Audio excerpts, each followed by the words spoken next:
capitale de la Corée du Nord depuis 1948. Royaume ermite ruiné, dynastie coupée du monde et d'Internet, dernier bastion communiste doté de la 4e armée du monde, les clichés ne manquent pas pour cette Corée.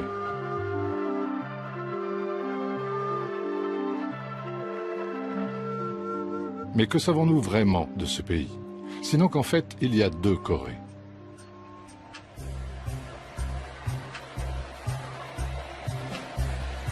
Séoul, capitale de la Corée du Sud depuis 1948. Société civile bouillonnante, capitalisme triomphant, 13e économie mondiale, pays où les enfants ont des téléphones Samsung et des casquettes de baseball. Encore des stéréotypes. Comment raconter l'histoire de la Corée quand il y en a deux? Deux histoires, deux pays aux noms différents, deux États aux drapeaux incompatibles, aux sociétés opposées, séparés par 60 ans de confrontation.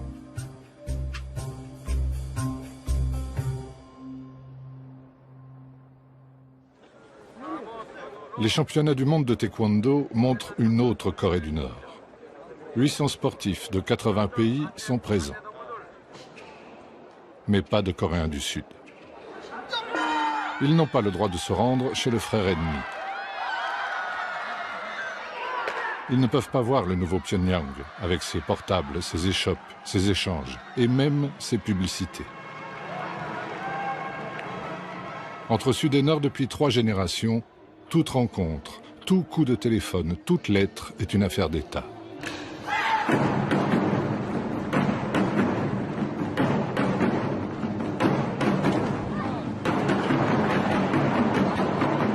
Au Sud aussi, le taekwondo est le sport national, comme le foot au Brésil. Les athlètes viennent du monde entier, mais pas de Corée du Nord. 45 millions de Coréens au Sud, 25 millions au Nord. Que partagent-ils encore? Des berceuses, des jeux, des rêves? Oui, ils partagent une chose. Chacun vit dans un demi-pays. Tous ont la division en tête.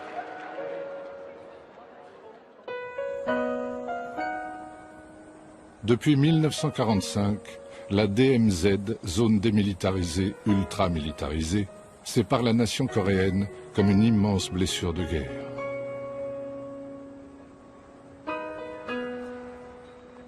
Pour comprendre comment on en est arrivé là, des Coréens du Sud et du Nord ont accepté de raconter ensemble leur histoire.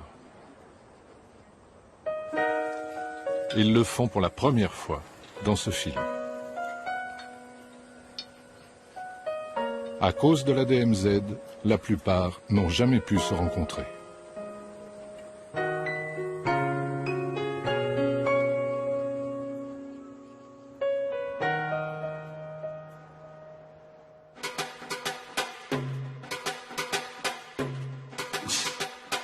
Au taekwondo, chaque mouvement a une signification. Celui-ci s'appelle Dangun. Dangun fut le premier Coréen, né selon la légende il y a 5000 ans, de l'accouplement entre le fils du ciel et une ours devenue femme. Ce mythe fonde l'idée d'une nation coréenne unie. En Corée du Sud, l'anniversaire de Dangun fut longtemps férié.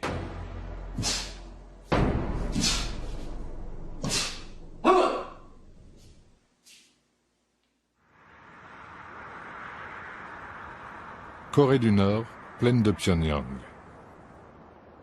La tombe de Dangun serait ici. Elle a été transformée en mausolée que l'État nord-coréen entretient méticuleusement.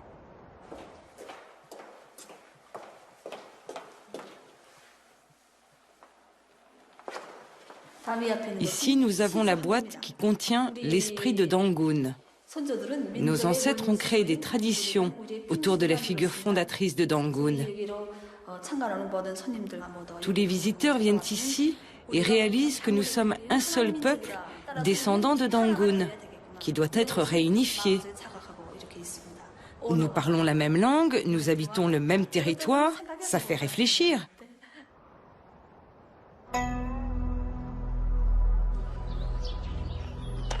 À Séoul, capitale de l'autre Corée, il n'existe plus qu'un seul temple de Dangun. Les autres ont été emportés par la modernisation et les églises protestantes, très en vogue en Corée du Sud. C'est à la fin du XIXe siècle que Dangun devient vraiment le symbole de l'identité nationale. À l'époque, la Corée encore unie est confrontée à l'incursion massive de puissances impérialistes, américaines, russes, chinoises, européennes et japonaises. En ce qui concerne la Russie et la Chine, la Corée leur était indispensable pour avoir accès à l'océan. Pour les États maritimes, au contraire, le Japon et les États-Unis, ils avaient besoin d'une tête de pont pour leur avancer vers le continent chinois. Bref, on peut dire que la Corée est historiquement un nœud stratégique pour ces deux puissances continentales et pour ces deux forces navales. La Corée est une péninsule de la taille de la Grande-Bretagne. Le nord, séparé de la Chine et de la Russie par les fleuves Yalu et Tyumen, est très montagneux. Le sud sert de grenier à riz. Mais les Coréens se voient surtout en victimes de leur géographie.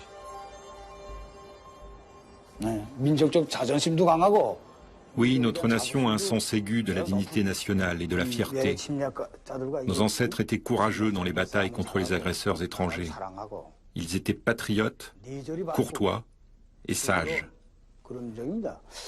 Mais ce qui est très important en particulier, c'est leur unicité. Bien que nous ayons été envahis de nombreuses fois par les agresseurs étrangers, notre nation est toujours restée vierge de toute influence étrangère pendant très longtemps. Face aux pressions étrangères, le pays se referme, ce qui lui vaut son surnom, toujours appliqué à la Corée du Nord, de royaume ermite. Pas de commerce, pas de missionnaires, pas d'occidentaux, pas de traités inégaux.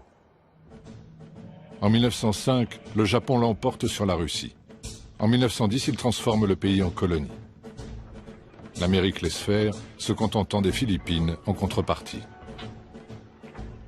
Les Japonais portent les mêmes vêtements, ont les mêmes bateaux et les mêmes armes que les Occidentaux. Ils vont ouvrir cette contrée si reculée. Train direct de Busan à Paris, tout à l'égout, gaz de ville, tramway, téléphone. L'État japonais développe l'industrie, surtout dans le nord du pays. Des centaines de milliers de Coréens partent se former et travailler au Japon. La colonisation est brutale. Ceux qui résistent sont durement réprimés.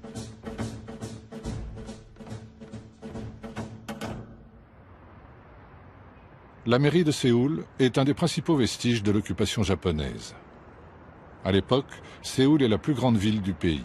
Pyongyang est la seconde.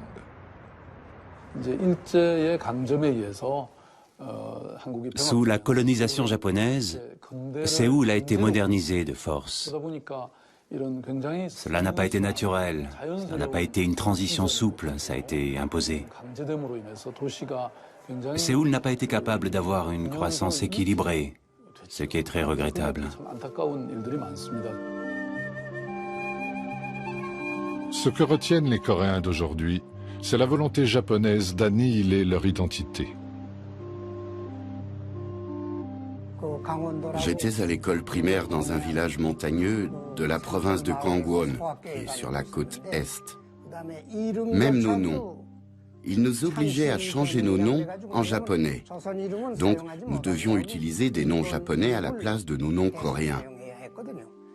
Et ceux qui ne le faisaient pas, comme moi, se faisaient battre par leurs professeurs tous les jours. Les Coréens aiment porter des vêtements blancs. C'est notre tradition. Mais les policiers jetaient de l'encre quand ils voyaient des Coréens habillés en blanc.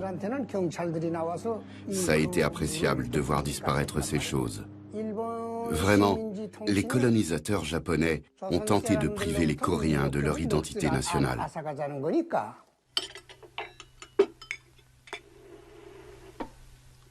La colonisation provoque la division entre Coréens. Le Japon colonial s'appuie sur les grands propriétaires terriens. En réaction, d'autres se rebellent. Comme le montre cette toute première fiction nord-coréenne de l'après-guerre. C'est un terreau révolutionnaire. 너희들은 개만도 못한 것들이야. 개도 사흘을 치면 주인을 알아본다는데 그놈의 새끼들이 금방지게 마음은 살아가지고 치기가.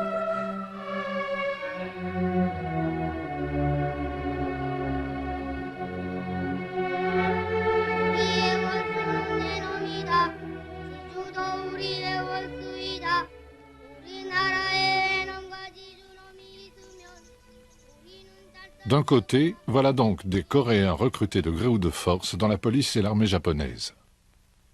De l'autre, des Coréens maquisards qui les combattent à la frontière entre la Corée et la Chine.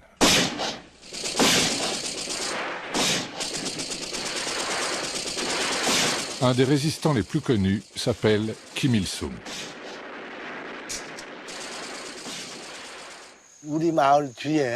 Assis par terre, j'écoutais des histoires racontées par les adultes aux enfants, parlant des résistants anti-japonais cachés dans les montagnes près de notre village. C'était l'époque de la bataille de Pochenbo, donc l'attaque de Pochenbo menée par Kim Il-sung en 1936. À ce moment-là, j'avais 6 ans. C'est la première fois que j'ai entendu parler de Kim Il-sung. Futur père fondateur de la Corée du Nord, Kim Il-sung est né près de Pyongyang. Ses grands-parents sont paysans.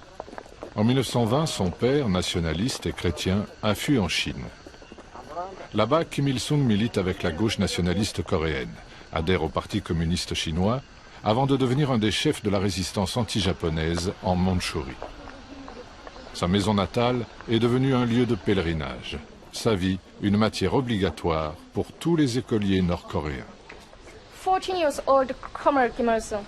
So at this age, he left this Mangyongdae to liberate country. Beside his father, Mr. Kim Hyung-sik, and mother, Mrs. Kang Ban-so. Kim Il-sung began as a communist, but Kim Il-sung était un communiste, mais en Asie de l'Est, le communisme ne servait pas à résoudre des problèmes sociaux, mais à acquérir l'indépendance nationale. Il s'agit de mettre fin à la dépendance vis-à-vis de l'étranger et de créer un État puissant. Le communisme est-asiatique et le communisme coréen en particulier sont très nationalistes.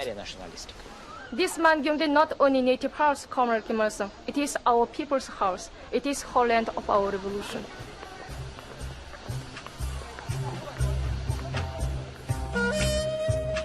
À cette même époque, dans un autre village, naît l'homme qui va largement façonner la Corée du Sud, cette fois. Park Chung-hee, futur père de l'essor économique.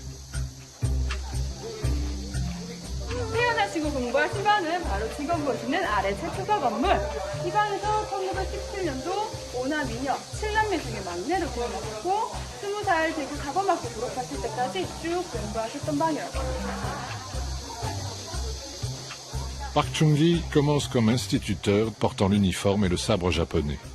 Pauvre mais ambitieux, il saisit sa chance quand le Japon attaque la Chine. En 1937, il devient officier impérial en Mandchourie. Park Chung-hee et Kim Il-sung ont des vies parallèles très intéressantes. Park Chung-hee aussi a été en Mandchourie, mais dans des circonstances très différentes. Il est devenu officier de l'armée impériale japonaise. Donc, même s'ils sont issus du même milieu, d'une certaine manière, Kim Il-sung et Park Chung-hee se sont retrouvés des côtés opposés de cette lutte coloniale et anticoloniale. Il n'y a pas de preuve qu'ils aient combattu l'un contre l'autre ou même qu'ils aient été là-bas au même moment. Mais il est clair que Kim Il-sung considérait les gens comme Park Chung-hee comme ses ennemis, comme des Coréens collabos à la solde des militaires japonais.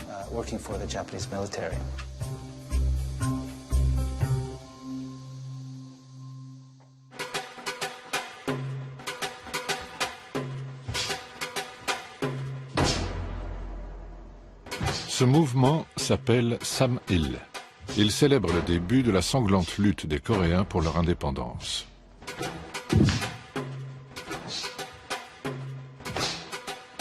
De 1937 à 1945, la guerre du Pacifique accentue les fractures entre Coréens. Mais lorsque le Japon perd la guerre, la Corée espère enfin retrouver sa liberté.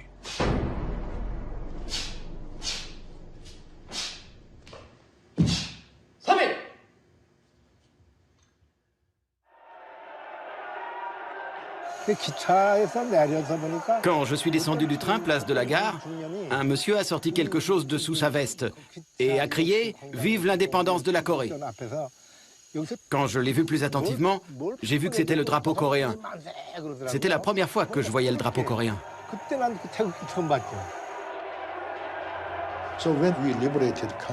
Après avoir libéré le pays, tout le monde était très exalté. Mais on ne savait pas vraiment quoi faire. Juste crier « Hurrah! Vive la Corée indépendante !» Et après ça, l'histoire s'est faite. La misérable histoire de la Corée. En 1943, à la conférence du Caire, puis en 1945 à Yalta, les Alliés se sont entendus sur une indépendance coréenne en temps voulu. En attendant, la Corée sera mise sous tutelle américaine et soviétique. Suite à l'effondrement japonais, les troupes soviétiques arrivent par le nord. Comme convenu, ils laissent les Américains occuper la moitié sud du pays.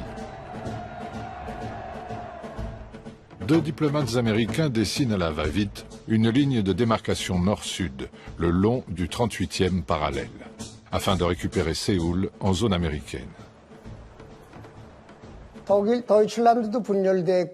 L'Allemagne a été divisée car c'est elle qui a commencé une guerre agressive. Et elle l'a perdue. Nous, notre division nous a été imposée par des puissances étrangères. Nous n'y étions pour rien.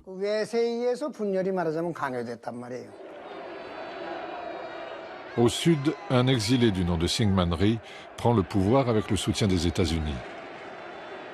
Ensemble, ils entreprennent d'écraser les comités populaires qui ont émergé un peu partout au sud, quitte à réhabiliter pour cela d'anciens collabos pro-japonais dans l'armée et la police. De 1945 à 1948, les organisations syndicales s'opposaient au commandement militaire américain.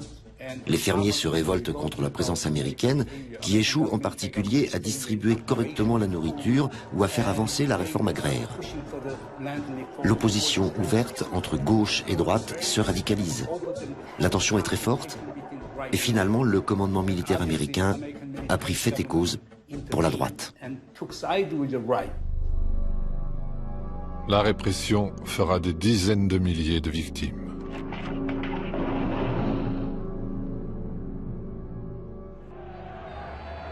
Rentré en Corée avec les soviétiques, Kim Il-sung, 33 ans, a tôt fait d'installer son pouvoir au nord. Ceux qui sont considérés comme des ennemis de la révolution sont liquidés ou fuient vers le sud. Mais les premières réformes sont très populaires. Il y a eu tant d'événements qui ont été réalisés pendant ces 3 premières années. Réforme agraire, nationalisation de l'industrie, égalité des sexes, abolition de l'illettrisme, tant de choses. Ce dont je me souviens surtout, c'est des villageois qui, quel que soit leur âge ou leur sexe, se rendaient dans ma maison chaque soir et apprenaient ensemble à écrire des lettres. Ça m'est resté de manière très vivante en mémoire. Le 15 août 1948, Syngman Rhee, tout juste élu président, proclame la République de Corée. À ses côtés, le général américain MacArthur. 3 semaines plus tard, Kim Il-sung proclame la République populaire démocratique de Corée, reconnue par le bloc communiste. Les deux grandes puissances ont chacune façonné leur propre État. Mais le contrôle soviétique sur le nord était significativement plus strict que le contrôle américain sur le sud.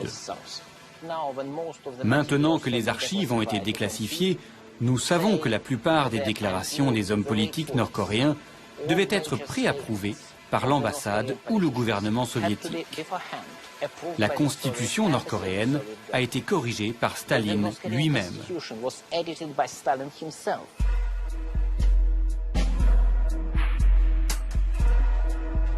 Des deux côtés, on s'arme. Le 38e parallèle devient une frontière de plus en plus infranchissable. Le rideau de fer coupe l'Europe en deux. Ici, la guerre froide fait d'un pays 2 États, 2 mondes, 2 visions radicalement opposées, prêts à mourir pour réunifier leur pays.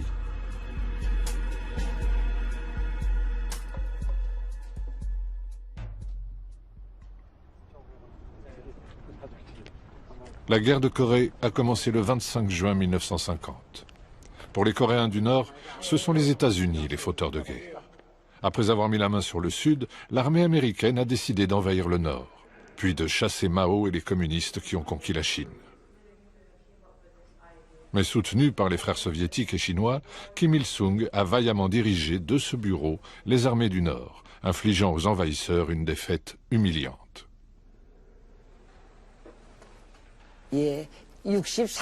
J'ai servi dans l'armée pendant 63 ans.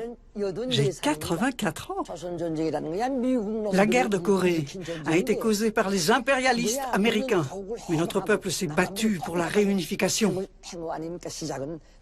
Au début, nous sommes partis jusqu'au sud pour la libération, pour que toute la Corée puisse vivre sous un même toit, comme une famille.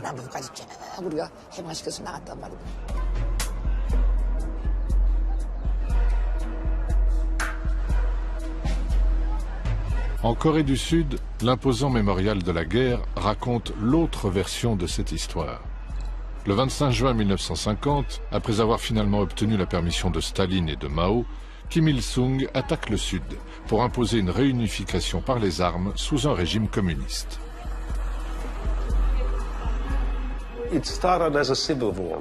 Cela a commencé comme une guerre civile, ça j'en suis sûr. Tant le Nord que le Sud s'étaient préparés à la guerre. Mais il s'est trouvé que le Nord était mieux préparé, et il a attaqué en premier, pour prendre le pouvoir et unifier le pays.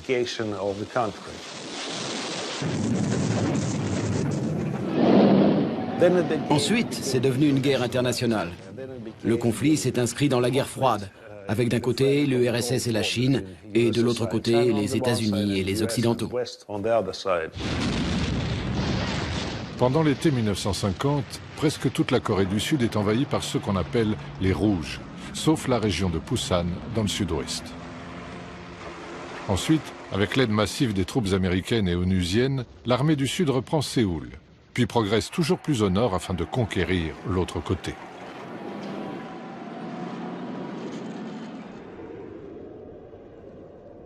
Décembre 1950. Les premiers GIs arrivent à la frontière entre la Corée du Nord et la Chine. À Pékin, Mao l'a plusieurs fois répété. Les troupes américaines aux portes de la jeune Chine communiste sont un casus belli.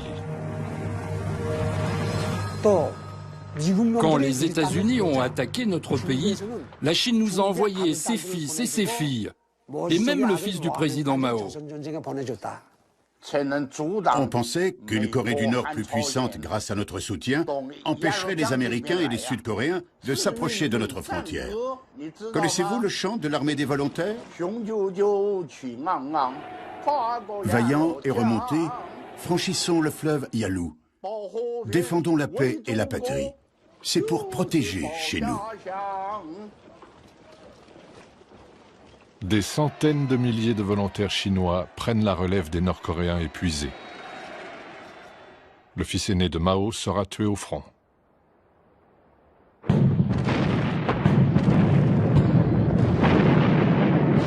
Le reflux américain tourne à la catastrophe.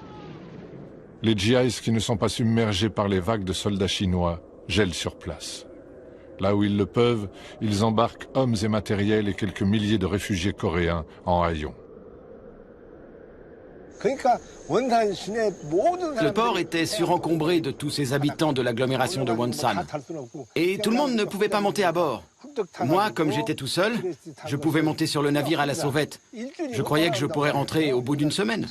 J'étais parti avec un livre. Ça n'était pas pour partir à cause d'une question de liberté, seulement pour une question de survie. Il y avait des rumeurs comme quoi, si on restait, on serait bientôt mort, ou qu'une bombe atomique allait nous tomber dessus.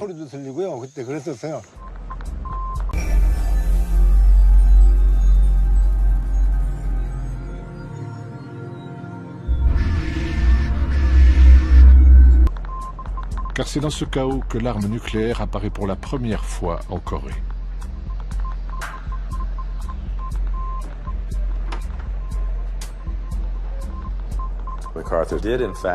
MacArthur a effectivement demandé une vingtaine de bombes atomiques au président Truman. Truman lui a refusé. C'est une des raisons qui mènera plus tard au renvoi de MacArthur en avril 1951. Pour MacArthur, ces 26 bombes atomiques devaient vitrifier la frontière sino-coréenne. Cela bloquerait les renforts de Pékin et couperait la Chine communiste du reste du monde. Des plans détaillés sont élaborés. Des bombardiers effectuent des arcs d'approche.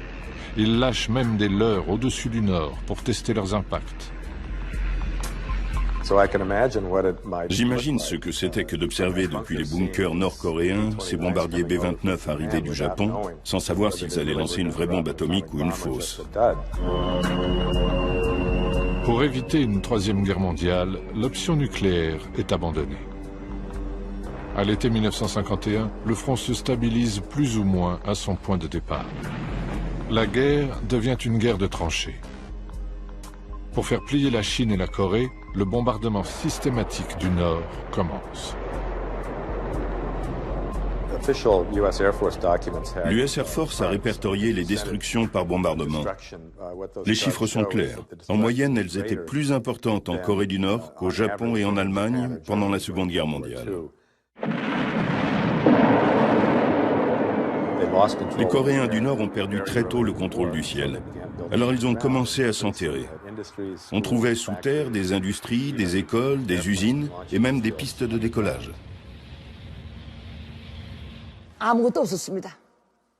À Pyongyang, il n'y avait plus rien. C'était des ruines. Il n'y avait plus une seule maison debout. Tout le monde vivait à moitié sous terre. C'est là que les élèves allaient à l'école. Et c'est là que le peuple coréen s'est mis à reconstruire. Des brigades reconstruisaient les voies ferrées, mais aussi les routes. Les Coréens n'étaient pas morts, mais bien vivants.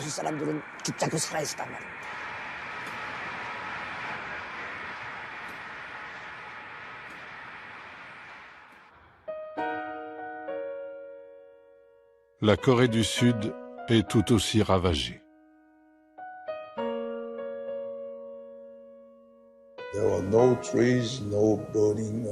À la fin, il n'y avait plus d'arbres, plus de buildings, plus de rationnement, rien. On ne pouvait rien faire parce que tout était détruit et les gens étaient ignorants, pas éduqués. Et au printemps, chaque année, il n'y avait plus rien à manger. C'était une époque très difficile. Personne n'arrive à imaginer ça aujourd'hui. En 1953, Staline meurt. L'étau de la guerre froide se dessert. Coréens du Nord, Chinois et, au nom de la Corée du Sud et de l'ONU, les Américains, signent un armistice, mais pas de traité de paix. Juridiquement, la guerre n'est toujours pas finie. La guerre de Corée a fait entre 3 et 4 millions de morts. Elle fut l'une des plus sanglantes de l'histoire avec ses atrocités des deux côtés, ses exécutions publiques, ses charniers et ses millions de réfugiés.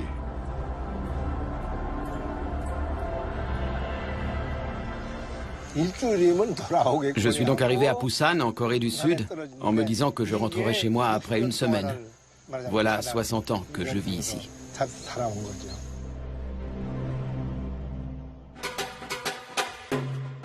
Ce mouvement s'appelle Juche. Idéologie politique de la Corée du Nord, le Juche affirme que les Coréens sont maîtres d'eux-mêmes et de leur destin. La nation s'incarne naturellement dans le leader suprême. Ce mélange d'autosuffisance et d'autodéfense, très différent du marxisme orthodoxe, résonne fortement chez les Coréens. Au sud, le Juche est strictement interdit, mais ses dirigeants cherchent eux aussi une voie nationale autonome.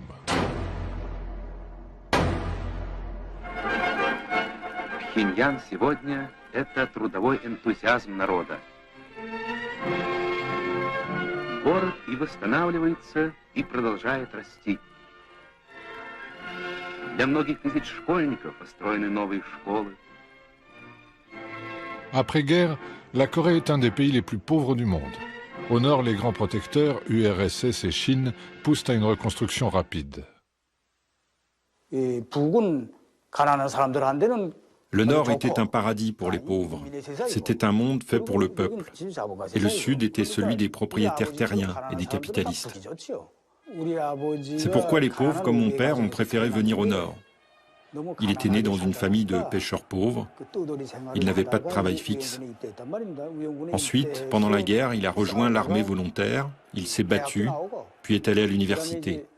Il a épousé une enseignante et il a eu un premier enfant, moi. À ce moment-là, notre grand leader a donné des instructions pour refonder le pays. Que ceux qui ont de l'argent donnent de l'argent. Que ceux qui maîtrisent une technique l'utilisent. Que ceux qui ont la force physique s'en servent. Telles étaient ses instructions pour reconstruire le pays. Nous les avons suivies et c'était vraiment extraordinaire. Le tout-puissant Parti des travailleurs de Corée ordonne la collectivisation de l'agriculture, de l'artisanat et de la plupart des PME. La nourriture est distribuée en fonction des mérites. Les travailleurs auront le plus, les familles d'ex-collabos japonais le moins. C'est une société où tout le monde travaille dur et reçoit plus ou moins le même traitement de la part de l'État. Nourriture gratuite, santé gratuite, scolarité gratuite, logement gratuit.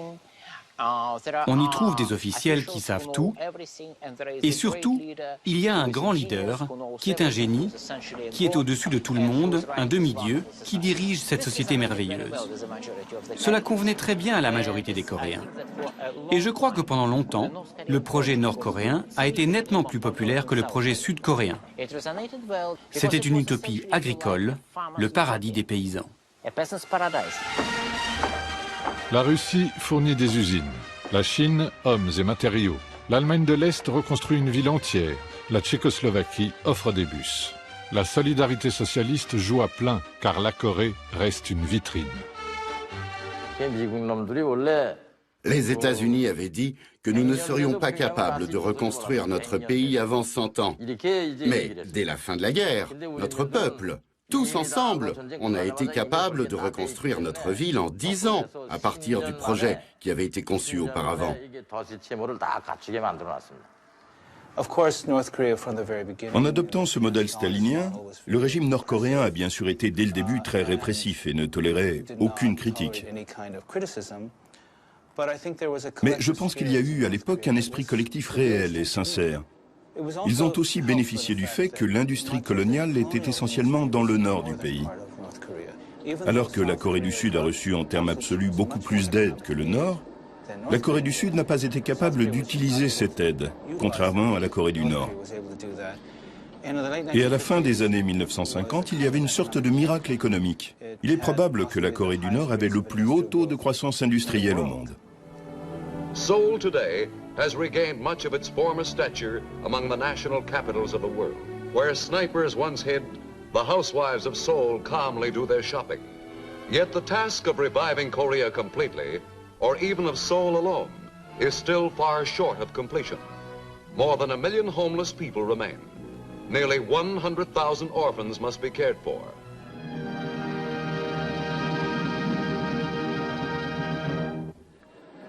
La Corée du Sud est certes 2 fois plus peuplée que le Nord, mais c'est un pays agricole très arriéré. Le régime Syngman Rhee, corrompu, est fortement contesté en interne. L'armée est la seule institution qui reste.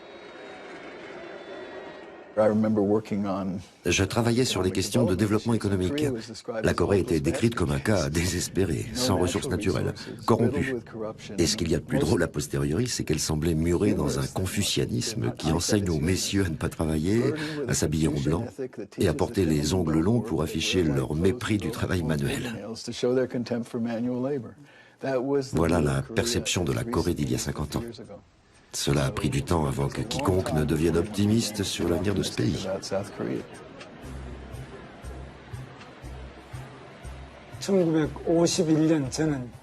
Je suis né en 1951, pendant la guerre. Nous avions toujours faim.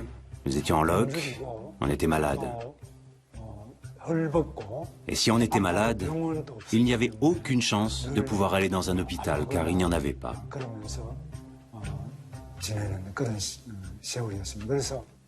Il faisait aussi très froid. Mon rêve, c'était d'avoir au moins une paire de chaussettes, le jour de l'an, en hiver, quand il fait encore très froid. Heureusement, aujourd'hui, j'ai beaucoup de chaussettes. Déjà dévasté par la guerre, Séoul est envahi par des paysans fuyant la misère rurale. Les bidonvilles sont légion.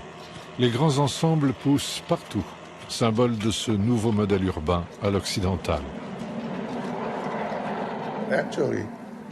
De fait, si l'occidentalisation du Japon est venue d'Angleterre et d'Europe, il y a 100 ans, en Corée, elle est arrivée un tout petit peu pendant la colonisation japonaise, mais surtout par l'armée américaine. C'est ce que nous appelions la culture GI.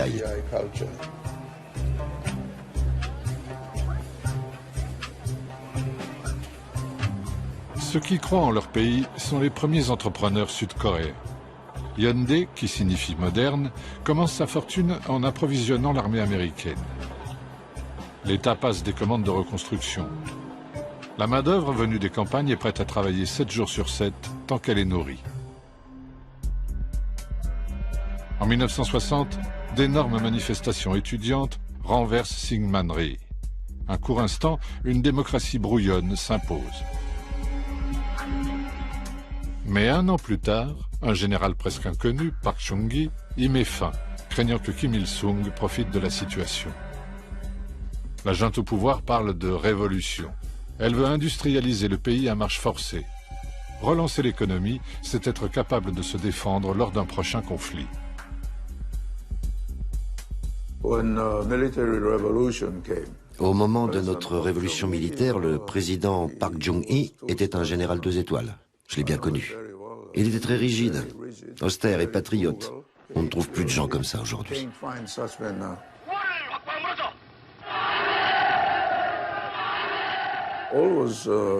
Tout l'enjeu, c'était la compétition avec la Corée du Nord. Nous avions 600 000 hommes sous les drapeaux, et à cette époque, il y avait encore beaucoup de divisions américaines dans notre pays. Il y avait aussi beaucoup d'aides militaires. Il fallait défendre notre pays car on ne savait jamais. Nous avions toujours à l'esprit la Corée du Nord. Park se compare à Bismarck, Napoléon ou Atatürk. Il commence par rassurer Washington, inquiet que son frère ait jadis été un insurgé communiste. Il envoie des milliers de mineurs et d'infirmières en Allemagne, qui rapportent des devises au pays. Il lance un plan quinquennal, des industries lourdes, des exportations en tout genre. Hyundai, Samsung ou Daewoo, ces grands groupes multifonctions, sont aidés à condition de suivre les exigences de l'État. Nous avions besoin d'investissements pour développer notre pays. Ce que Park Chung-hee a fait, c'est de normaliser les relations avec le Japon, ce qui lui a permis de recevoir 300 millions de dollars de réparation de guerre et 200 millions de prêts. Et ça, il s'en est servi pour financer des projets, comme la construction d'autoroutes pour Hyundai, des bateaux pour Hyundai. Ainsi, ils ont pu commencer avec de l'aide. À partir de 1965, Park envoie 2 de ses meilleures divisions soutenir l'Amérique au Vietnam. Leurs salaires servent à l'État pour ses projets de développement. Cela permet aussi de garantir le soutien de Washington le long de la DMZ.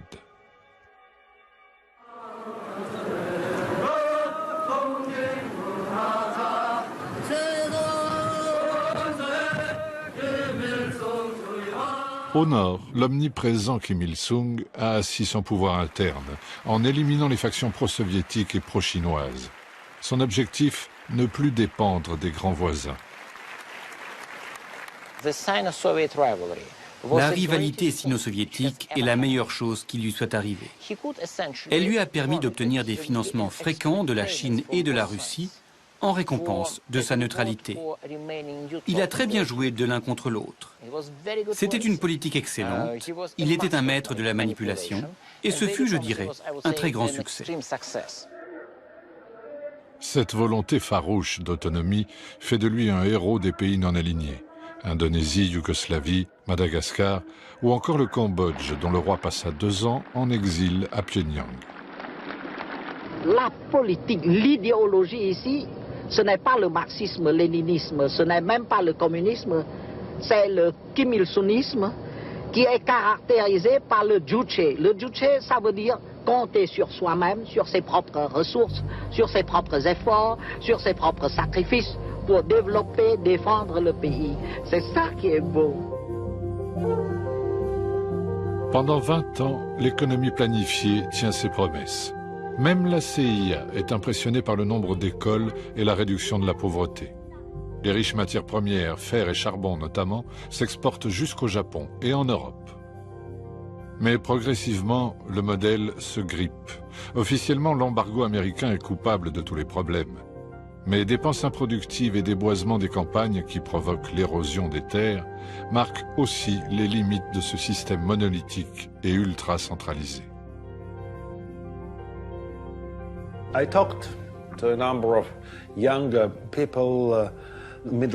J'ai parlé avec un certain nombre de jeunes de la nomenclatura à l'époque.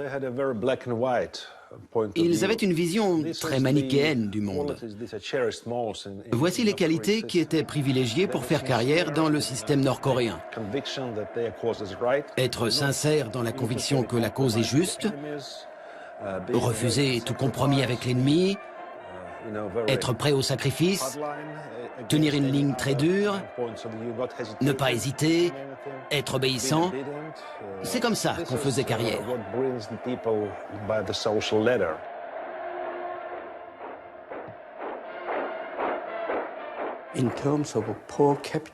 En termes de revenus par tête, la Corée du Nord a été plus riche que la Corée du Sud jusqu'en 1975. C'est en 1975 que nous avons atteint tous les deux, Nord et Sud, environ 500 $ par tête de revenus annuels. À cette époque-là, c'était beaucoup d'argent pour la Corée. À cette époque, la Corée du Sud s'est en effet ouverte internationalement. Suite au premier choc pétrolier, les grands groupes se lancent dans l'exportation massive d'acier, de bateaux, de voitures, mais aussi de main-d'œuvre docile et bien formée.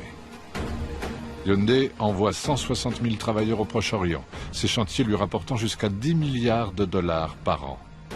La croissance explose. Cela va devenir le modèle coréen, du Sud cette fois.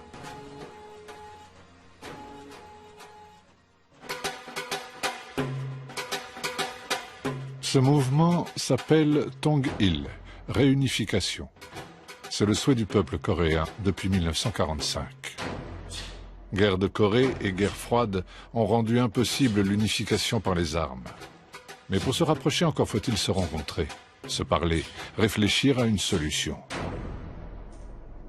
Ce qui n'a rien d'évident quand le 38e parallèle reste hermétiquement fermé.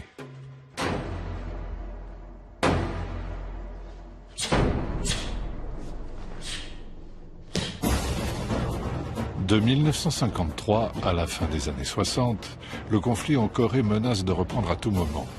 Les escarmouches sont nombreuses, les espions partout. En 1968, on craint même une extension de la guerre du Vietnam. Un commando nord-coréen envoyé pour assassiner Park Chung-hee arrive jusqu'au palais présidentiel de Séoul. Le 21 janvier 1968, un commando nord-coréen est arrivé de Pyongyang jusqu'ici, juste derrière cette maison, dans l'arrière-cour de notre résidence présidentielle. Les Sud-Coréens les ont capturés après de violents combats. Suite à cet événement, beaucoup de Sud-Coréens ont fui la Corée et se sont installés aux États-Unis. Et les autres ont commencé à amasser, vous savez, des nourritures instantanées, des pâtes, etc., dans l'attente d'une nouvelle guerre. Vraiment, l'insécurité était inséparable de notre mode de vie coréen des années 1970. Sur les 31 membres du commando, 30 sont tués ou se suicident avant d'être capturés. 2 jours plus tard, le bateau espion américain Pueblo est intercepté par la flotte nord-coréenne. Capture humiliante, qui reste un haut fait de la guerre froide pour la Corée du Nord.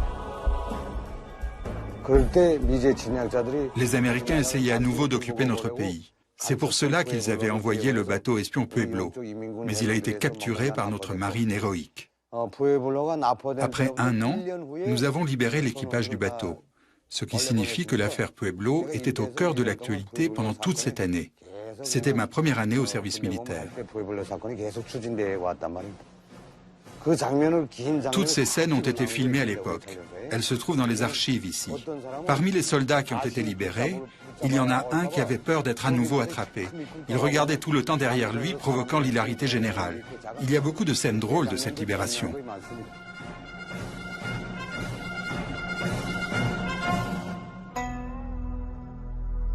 En 1971, le monde change. Après les crises de Cuba et de Prague, l'heure est au dégel. En Asie, les États-Unis se rapprochent de la Chine.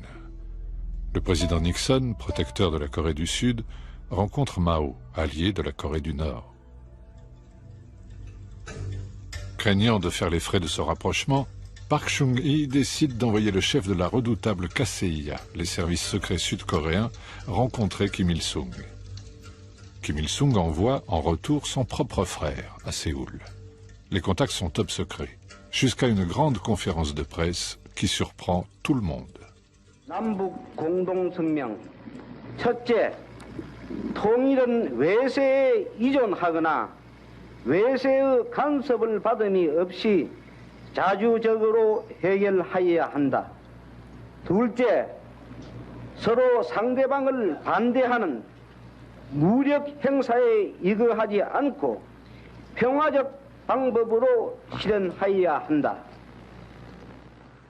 Au nord, la réunification reste un thème très porteur. Pyongyang a accepté l'existence de deux systèmes.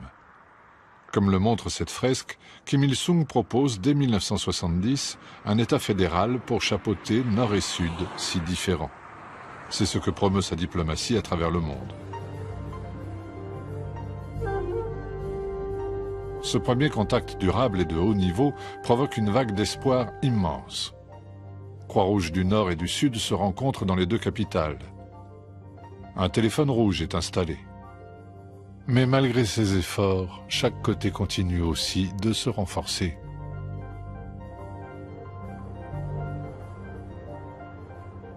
En 1973, la CIA nomme un nouveau chef de station à Séoul.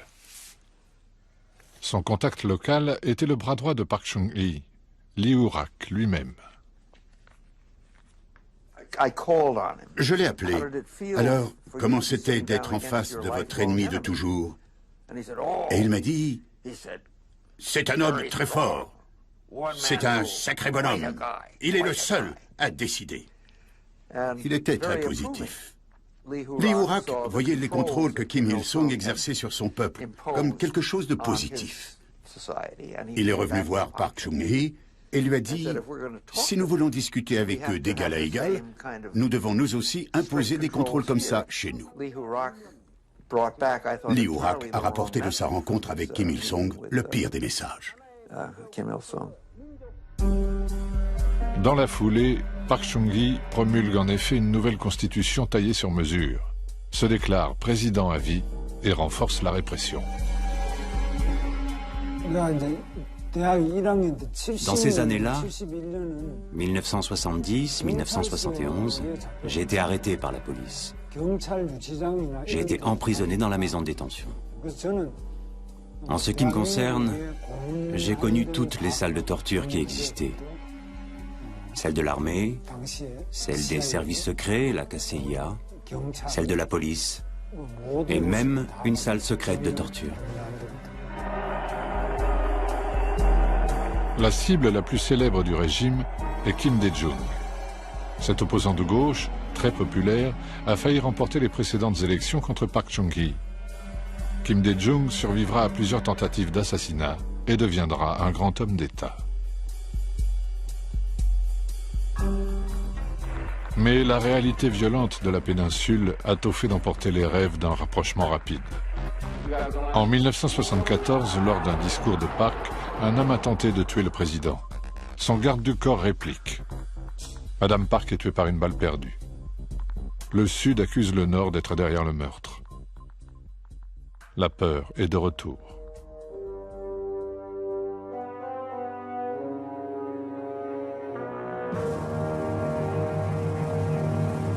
Au plan international, les Américains ont perdu la guerre du Vietnam.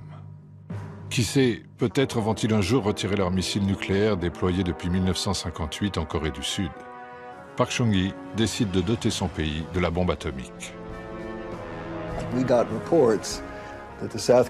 Nous avions des informations sur les Coréens du Sud en train d'acheter une usine de retraitement nucléaire en France. De quoi transformer le combustible en plutonium de qualité militaire. Bien sûr, les Coréens nous disaient que ce n'était pas pour des armes, mais à usage civil et autres bêtises. Donc, nous avons contacté le gouvernement français, on leur a dit « Écoutez, nous avons toujours 40 000 hommes le long de la DMZ. S'il vous plaît, ne déstabilisez pas la situation. » Le contrat a finalement été annulé.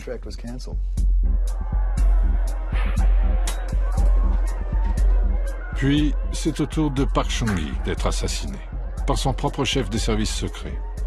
Les raisons restent mystérieuses. La foule pleure celui qui l'a aidé à sortir de la misère.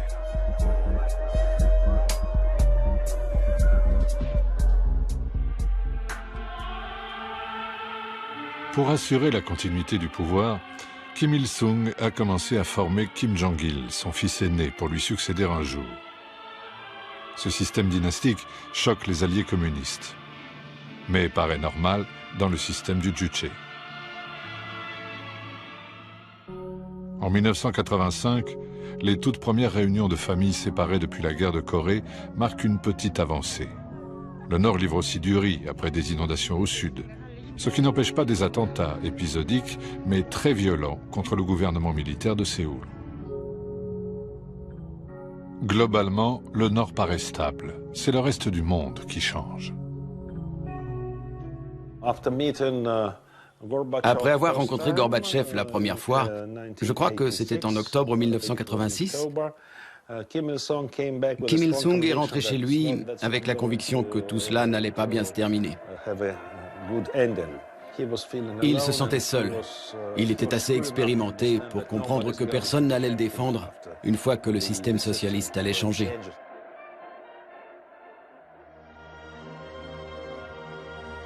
Pékin et Moscou s'intéressent de plus en plus au nouveau marché sud-coréen et de moins en moins à l'économie vieillissante du Nord.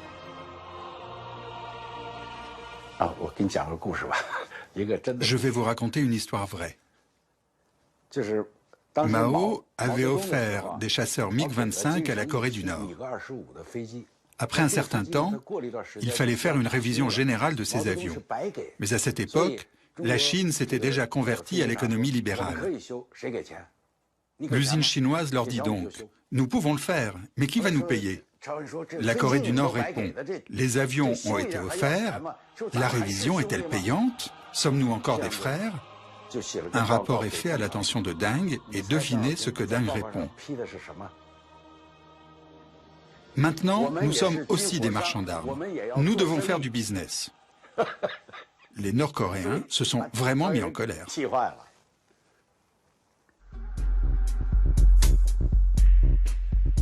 Au même moment, au sud, 10 ans d'émeutes, de massacres et de manifestations font enfin céder les militaires. En 1987, Séoul organise ses premières élections présidentielles libres. L'année suivante, les Jeux Olympiques sont vécus comme la consécration de cette ouverture.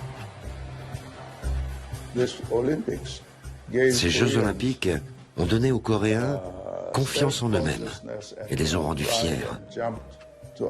Ils se sont ouverts au monde. C'est en cela que les Jeux Olympiques de Séoul ont été tellement importants. Aucun pays socialiste n'a suivi le boycott exigé par le Nord, hormis Cuba. L'équilibre de la guerre froide est en train de se modifier, mais la Corée unie reste un rêve lointain. Ailleurs dans le monde, même en Europe, la guerre froide s'est terminée à ce moment-là. Mais dans la péninsule coréenne, elle continue toujours.